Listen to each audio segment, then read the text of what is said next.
CTV Calgary, local breaking news. Good afternoon. Air Canada planes remain grounded amidst an escalating labor showdown. Air Canada says it is planning to restart service tonight, but it's unclear what exactly that will look like. On Saturday, the federal government ordered the two sides to resume operations and enter binding arbitration. But the flight attendants didn't come back, with the Canadian Union of Public Employees saying it will be challenging the return to work order. Frankly, if they come to the table and offer a tentative agreement that answers the call, the needs of our members, the mandate to our bargaining committee, yeah, absolutely. We'll come back in a heartbeat. But as you can see from behind me, until then, we will stay strong to our resolve. We will not be taken advantage of. The company calls the job action illegal and insists it intends to resume operations by tonight. In a statement, it says more than 700 flights have been canceled. Passengers across the country have been forced to scramble for refunds or alternate flights, while union members call the government's back-to-work order unconstitutional. Ottawa has stepped in, ordering binding arbitration in an effort to end the disputes. Federal Conservative leader Pierre Poilievre is facing a long list of competitors in the Battle River-Crowfoot by-election today. 213 people are running against him, and instead of a ballot, voters will use a booklet and write in the name of their candidate. Damien Kurek resigned his seat so Poilievre could run in what is considered to be the second safest riding for Conservatives in the country. Poilievre is expected to win, but some wonder how many percentage points he can put between himself and the other candidates. The question is, will he come close to that 82, 83% mark that Damien Kurek got in the general election? If he doesn't, if he gets even into the 70s, there might be questions that get raised about that. I mean, this is an absolute necessity for Pierre Poilievre. He has to soar over this hurdle. Elections Canada says correct spelling doesn't matter so long as the intention is clear, but votes that only show the name of the party will not count. Ballots will be counted by hand. A Calgary man is dead after a canoe capsized in Barrier Lake over the weekend, and RCMP are still searching for another man. Police responded to the lake about 85 kilometers west of Calgary on Highway 40 at 6:30 on Saturday night. They found a 60-year-old man who had already passed away. They also found a 56-year-old woman who was taken to hospital with hypothermia. A 30-year-old man is still missing. All three are Calgary residents. The RCMP underwater recovery team is searching the lake in the hopes of finding the missing man. Two people are in critical condition in hospital after a crash on Deerfoot Trail Sunday afternoon. It happened around 1:30 at Deerfoot Trail and Seton Boulevard southeast. Police say the vehicle lost control and struck an overpass, and one person was ejected from the vehicle. The cause of the crash is under investigation.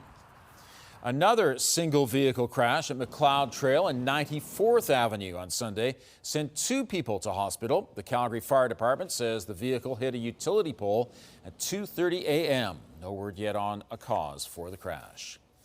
And two people suffered critical injuries in a possible industrial accident. It happened in the 5500 block of 5th Street Southeast around 8 Sunday morning. Witnesses saw an injured woman crawling near traffic and called 911. She said a friend was still trapped in some overturned pallets. He was freed, and both were taken to hospital. Police say an incident in Cranston involving a firearm is likely a domestic dispute. The call came in around 10 Sunday morning. As a precaution, police issued a shelter-in-place order for residents living in the area of the 200 block of Cranston Drive southeast. The area was also closed to traffic. Police are now investigating it as a possible swatting call. Alberta Health Services has lifted the closure order at the Saskatoon Berry Farm south of Calgary. It was implemented on July 23rd after dozens of people who dined at the facility became ill. As of Thursday, there were 107 probable cases of E. coli.